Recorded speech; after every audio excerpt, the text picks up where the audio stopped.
Any questions, comments, concerns, observations, hallucinations, anything we can help you guys with? Yeah, I have a question. So when you're going to your close, right? You do the calendar close. So we got the price, we got the time. Do you go any other questions and then assume that you can write in the rate that you want, or are you now dividing it up and saying, "Here's my fee, and then what are we going to offer?" So I usually bring up the fee whenever it either came up in the pre-qualification or I believe that it's going to be an issue. If they don't ask me about the fee, I just assume a 6% basically. If they don't ask about it, I just basically assume that they don't have a problem with it. And then I start explaining the contract to them, and then professional fees probably on the 5th or 6th page in there. Right. By the time they get there, they've already signed 6 documents. They're like, this is the price that we agreed upon. This is the start date. This is the term of the contract. That's the standard 6% fee. Just need an initial right there. And as it relates to NAR Yeah. and the settlement, how are you going to? So I just noticed yesterday on the listing agreement, they added a new form. I think it's called the broker compensation agreement. So that form actually explains that very well. So what I noticed is the listing agreement, page 1 is the same exact page. It's just one additional page that gets added on there that basically says commissions are 100% negotiable. Buyer broker commissions are typically paid by the broker agreement that they have.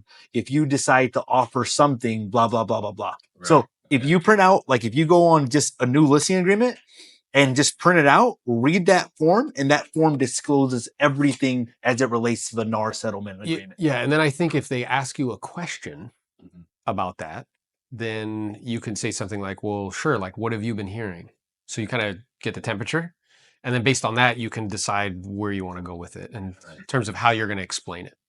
Yeah. So it doesn't mean that sellers can't offer commission. It just means that they can't advertise what they're offering on the MLS. That's all it means. Right. So it doesn't mean that you can't offer it.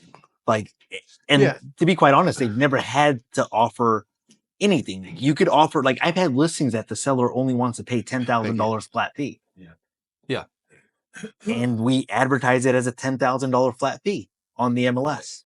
I had a seller who said, "I heard you don't have to pay anything. Tell me I'm wrong." Tell me I'm wrong. What I would say to that, look, if they do that, I would just be playful. I'd be like, yeah, that'd be fantastic, wouldn't it? Yeah. I mean, I'd love to not be able to pay if I didn't have to. Right. You know, so what I'd like to do is just kind of go over with you the only 2 rule changes that actually apply to you in any way.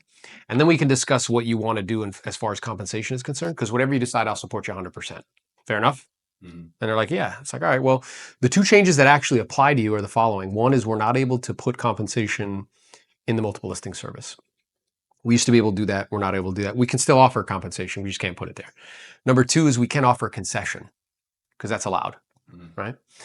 So you mentioned, you know, I don't want to pay anything. That's perfectly fine if you decide to do that. Before you make that decision, let's discuss how we compensate agents and how that would affect ultimately how much you can get and how it's actually a tool that we use to market the property. Would that be okay? Sure. Yeah. So let's imagine that we go into a neighborhood or a geographic area where you're shopping for a home and there's 10 homes for sale.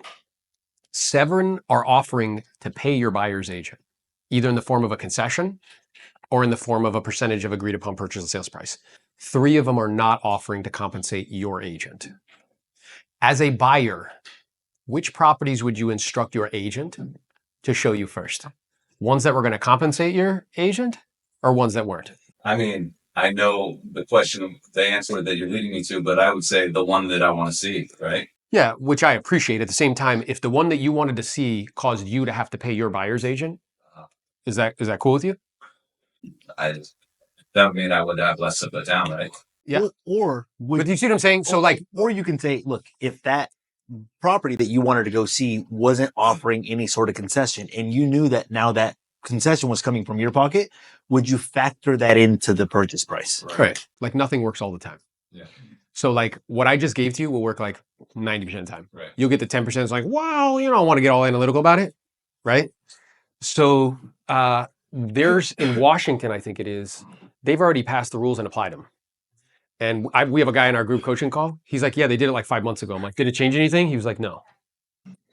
So the way I describe this to people is like, You know where you want to go somewhere and you put it in like your phone, like Google Maps or like iMaps? It gives you two choices. One is a paid route, a toll. Two is a free one. One will save you 5 minutes, but you both end up where? In the same place. So what this conversation is we're going to end up in the same place. We're just going to have to take a little detour for 5 minutes and have a conversation about it. But we're going to end up right back at the same place. At the Venture MLS a couple weeks ago, they had an agent there, and she said that they had the market after 3 weeks with zero commission offer. Yeah. They got zero showing. Yeah. So she told her seller, then they started offering nicer. Now we understand. Yeah. So And to that's happened. your point, You can even use that as an example. Like, Yeah. hey, look, we had Yep. a couple of agents already offer out zero compensation. And we noticed that after a period of 2 to 3 weeks of not getting any showings, they modified the compensation to actually offer something. and then I think it also will become part of the price adjustment conversation. So like, yeah, if you recall, we had a conversation about compensation and how it was a marketing tool, and you had a couple choices and you elected that we didn't want to offer out compensation. And what that is equated to is we actually haven't had any showings in 3 weeks. Do you think those two things are related in some way? What's interesting is I did some homework, and 5 properties that are in your price point went under contract. Do you know what they all had in common? They were all offering out compensation. So we have a choice to make, and the choice is yours. Whatever you decide is fine. One is we can keep doing what we're doing and get the same result, which is no showings and no offers. Or two is we can make an adjustment and offer either a concession or a percentage of an agreed upon purchase and sales price, which will increase the chances that we'll get some showings and therefore an offer on the table. Based on what you're looking to accomplish and why, based on the time frame you'd like to make this happen in, what do you think we should do? People who are like intelligent and have motivation will be like, yeah, that's what I want to do. People who aren't motivated will fight you. Yeah, and Aaron, I would say maybe like 20% might say this. So Aaron, what are paying you for? Yeah. So if somebody says that, it's like, well, I appreciate you asking. And, what I'm aware of is the professional fee is one of the tools that we actually use to market the property, right? Because agents don't control people buy, but they do have influence over what they see. So let's imagine for a moment that there were 10 other properties available for sale. 7 of them are offering to compensate the buyer's agent, and 3 of them are offering not to compensate them at all. If you were a buyer, not a seller, because I know those hats are different. And if you put on your buyer hat for a moment, which properties do you think you would instruct your agent to show you first? Ones that were going to compensate your agent or ones that weren't? How does that work? Don't you think most buyers feel very similar to you? Yeah. Just by you saying that demonstrates that you recognize that the professional fee is in fact a tool that we use to market the home. It's a fact, right? So, but the key there is delivery. So what I see most people do is they pontificate and want to explain. Right. That's wrong. Instead, you notice how I ask questions? Yeah. Which ones would you instruct because what I used to say before this rule change happened, if you were an agent, now we switch it to if you were a buyer and you were going to buy this home all over again, 7 of the homes are offering to compensate your agent, 3 aren't. Which one would you instruct your agent to show you first? That's easier for them to get into that frame. Now, when you said to me those other ones, I could have kept going. You know what I said instead? Why is that? Because I don't have to get in my pocket. I want you to say it. Right. You'll never argue with your own information. So instead of trying to tell people what they should be doing, asking questions to help them to self-discover what they should be doing. Because I know what the right thing is to do. I was just gonna acknowledge. So I've known Aaron for a long time, and he has a way of structuring sentences that's like, it's just like beautiful. Like everything he just said sounded super sexy. Like I was like, yeah. And then we try to say it, and it's like, it doesn't come out the same when you try to sometimes say it, right? Like there was beautiful scripting of the way that he structures and puts words together, right? One of the things that I learned, and I'm just sharing my experience with it, is that when I would try to model it, I would trip myself up by trying to use his words. However, where I would find success is when I took his structure. So when I could break it down into the framework of what you're saying, it made everything simple. So if I break it down to 2 or 3 different steps where let's say, for example, like the first thing that you did when you were talking about that script is you said, you agreed with him. You're like, yeah, okay, cool. Yeah, we can definitely do that. Walls down. Yeah. Right. So now Don't make them wrong. Yeah. You just put their defense down. Now it's time to go in for, let me introduce something else to you. Let me introduce just a different idea for you for a second here. Follow me along for a second. and then you put them in a malleable state where now you can insert your thoughts directly in their head and say with a close. They think it's their It's their thoughts, exactly. So when you break it down to the structure, now the delivery becomes a lot simpler. So when he's answering a question or an objection, he's not thinking about what words he's going to say. He's more following just a pattern that he knows to fall back on that always works, right? Defense down, introduce topic, ask good questions, and then slide in his thoughts and then go in for a close. So all of that is in the structure. So the reason I share that is because when I look around the room, I feel like I think back to like when I would hear you say these things and we would be on our calls together. We try to, And then Jose, I remember this clearly. Jose would literally write down word for word every single thing that you said and would play it back in his car and recite it to try to get it down perfectly. And it was funny because he would short circuit when someone would say something slightly different and he's like, And I remember that call that we were on a group call and you said, you remember? you got a brain, use it. Oh, yeah. I we said, got one Jose, you have a beautiful brain. He's like, uh-huh. I'm like, use it. I remember when you called me, I don't know, maybe like 8 months later, and you were like, I got it. Yeah. Yep. I understand the process now. But once he understands the process, you could apply it to anything. I could sell pens. Like, it doesn't matter what it is. Like, once you understand procedurally what's happening.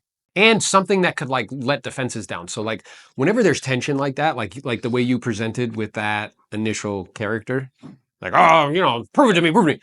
I'm going to try to diffuse that in some way. Right. With humor. I'm going to mess around a little bit, Yeah. you know? Like I remember when I would say like, they would ask me like, well, what do you actually think it's worth, Aaron? I'm like, do I have permission to be candid, straightforward? They're like, yeah. I'm like, you're not going to get angry and throw me out of the house? And they're like, maybe. He's like, ha, there's tension. Right. I do that to break the tension purposely. Yeah. So yeah, either agree, like acknowledge or break tension. What's the next step? Question, close. Yeah. Question, to self-discover. And it's really them telling me, even though I know, because they'll never argue with their own information. Then once they have self-discovered, now I'm going to give them two options. That's called the lesser of two evils. One's shitty, one's a little better. We can keep doing what we're doing now and have to revisit this conversation in 3 weeks or a month. Or we can make an adjustment and get you one step closer to Texas. What do most people do? Here's what I think we should do. And whenever you do that, how many people here are married? Yeah, how does that work? Here's exactly what I think we should do. How does that work? No, it doesn't. So you're inviting friction. Instead of me saying to you like, hey, what do you think we should do? And they're like, well, and if you do this right, what are they going to say to you? Well, what do you think? What do you think, Aaron? See, the problem is like you give your own opinion before you're asked. How many opinions do you listen to before you're asked? Like if you don't ask somebody for their opinion, they give it to you. How does it make you feel? This person doesn't understand Yeah, me. This like I person just shut doesn't down. I'm know not even me. paying attention. No, But it puts the wall up. put the wall up immediately. How many people have got unsolicited parenting advice from other parents? Yeah. You're like, why the fuck are you telling me this? Like, I don't understand why you're doing this. Right? But if you ask somebody for advice or you ask somebody for their opinion, how closely are you paying attention now? Fully. I'm also a believer in chanting a lot. I know I was pretty soft on chanting for a long, like telling people to chant for a long time, but I'm a big time believer in that because that's where that worked for me, where I would literally like take his words and then chant them or practice the delivery of it. And then when I was involved in a role play situation or in a real life situation, the words would start to come out. 100%. You also practice when people say stuff to you, you're like, wow. Well, it's all the, like, It's like, you know, somebody's like, man, will you do it for 5%? He's like, that's rehearsed. The eye flicker and the look It's out. not, Stick out. that's not his natural thing. Like, I'm telling you, he sits in a room and he's like, I don't know, man. and they have no idea. They have no idea. They have no idea that it's. But it's not. just conditioning. So really what's percolating to the surface, it's kind of both. I need to know what to say. There's freedom. Doesn't have to be word by actually word. verbatim. When people say to me, you know, verbatim, I'm like, you're dumb. Okay. It's stupid. So it doesn't have to be actually verbatim, but there is truth that I have to know. And practice it. I have to practice language. And then there's also real truth that if I practice all the language and do it verbatim and I don't understand the process, I will not get the outcome I want. And then you'll start to think something's wrong with you. But it's not. You're just not understanding. You're not understanding the process. Basically. But for you to go into a situation like hear Aaron one time, this is what happens. They'll hear that script one time. Like, all right, I'm going to go try it in person. And then they go out, they try it, and then it doesn't work. And like, oh, this doesn't work. But the reality is that they never took the time to practice it in any way, shape, or form. You know, they never took the time. Like, I guarantee you, if I ask, and I've done this with different people, if I ask somebody like, how much commission do you charge? And I just go around the room and ask random people, how much commission do you charge? I will hear a variety of different things. Yes. It's okay, but if Hey, I can see everybody right now. They're like, please don't ask me. Please don't ask me. But the reality is that if I ask you to repeat it, like very similarly, it doesn't have to be exactly the same. What percolates to the surface is that a lot of times we're winging it. A lot of the times, basically. How many transactions are in the industry? Like a month? For a month, there's 5,000 a year, 5,000. Okay, so like 400 a month. Yeah. What's the average commission? I'd probably say like 20 grand, maybe. What's 20 grand times 400? 80 million? 80 million. That's right. Yeah. That's the opportunity. 80 million. 80 million, yeah. To wing it is immature. Yeah. Like, bro, it's 80 million bucks. That's like, who would notice 100,000 at 80 million? Nobody. But that's what's available. So I think the difference is the question you got to ask yourself, am I an amateur or am I a pro? So I think on this stage, what happened is Aaron and I got took the skills component of it like very heavily, and Angel got really good at lead generating. Yep. Angel got so good at marketing and systems that he was generating so many leads that he didn't have to go as deep into the lead generating. No, here's what's true. Here's what's true. If you is that what you're really saying? Is that what you're saying? No, so here's what's true. Is if you are a shitty marketer. What do you think? If you're a shitty marketer, you have to become a rock star salesperson. That's what with me. I was a rock star salesperson. I was a rock star. I am now learning to become a better marketer. How to be a world-class marketer. Angel is a world-class marketer. I know, Aaron, you coach and talk to a lot of agents across the country. What percentage of the agents that you're speaking to are very concerned about this NAR? Here's the real truth, guys. Most agents are buyer heavy. 60-80% of their business is buy side deals. They've never had to do a formal presentation and ask for money. It's also a fact. As such, what is the chances with a high degree of probability that revenue on the buy side will go down over time? Like 20-30%, realistically. Now, I think a lot of agents, present company excluded, will not have the bandwidth or capacity to deal with that reality. Like the only reason okay, let me ask you guys a question. What other industry could you be brand new and make the same amount of money as somebody's been doing this for 20 years? Drug dealing. Okay. Other than being, no, like, can a doctor who's brand new make the same amount of money as a doctor who's been doing it for 20 years? Can an attorney? No. That's what we had and still have. Do you know what that masks? Incompetency. You don't have to be good. Do you understand? With these rule changes, guess what happens? You got to be fucking good. Yeah, he can maybe say that. You actually have to, around Uncle Aaron, he can say that. So you have to actually add value. Do you understand? This like, I'm honest. I'm like, you're dumb. I have integrity. Yeah, okay. You're going to starve to death. You don't have a competitive advantage. The average age in the United States makes $72,000 a year. A manager here in Taco Bell makes $7. Those are called the facts. That's the way it is. So as such, a lot of agents will not be able to make that pivot. You do, so you'll be fine. So in other words, you know what I mean? Formal presentation, here's my compensation. If they're not going to offer it, you're going to be responsible for it. If they offer some, you'll be responsible for the difference. Are you clear on that? Yes, I need you to sign here. In the absence, listen to me very closely, okay? In the absence of value, the only thing you can compete on is price. So if you find yourself caving a lot, it's because you don't add a lot of value. Making sure you're adding value, a formal presentation, you're scripted, you can handle objections, you can close, and then make business decisions. If people don't want to compensate you, you have to there's going to be an explosion of entrepreneurship. There will be somebody in Oxnard that for $5,000 will work with you to help you to buy a home. They'll do 6 of those a month and make 30 grand. You just have to decide where you are in the value chain. Because let me ask you this. How many times have you ever been on a plane and first class was empty? Never. Wait a minute. They could pay for the cheaper shit in the back and they don't do it? Why? Some people value comfort, convenience. I want my snacks. I want to get on the plane. I want to get off before all these other people do, right? It's like a deserving thing too. I remember the first time if somebody asked me to coach them, I was like, I don't know, like $100. And they were like, yeah. And I was like, okay. You know, now it's That was like, Jose. yeah. What? Now it's like, No shit. you know, No, you did. 250 times that. But like, it's a process of becoming. Well, You don't get more because you want more. You get more because you become more. Well, I think what also happened is you met somebody in your life who coached you to increase the fees at some Yeah. point. And then you get uncomfortable because you're like, 500?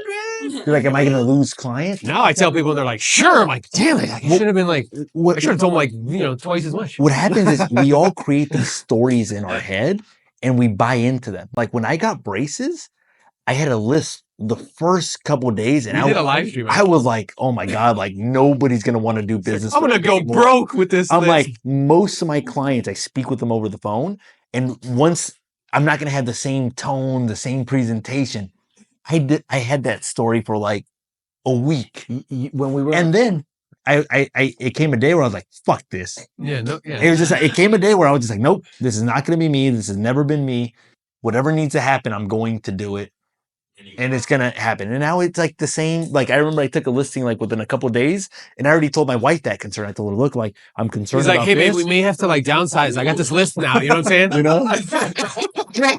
I was considering, I'm like, hey, worst case scenario, I'll go back to the dentist. I'll tell them to take these things off. You really were. Huh? I You ran through the whole thing. But there was like, on the like I love seventh day or whatever day it was, I was like, nope.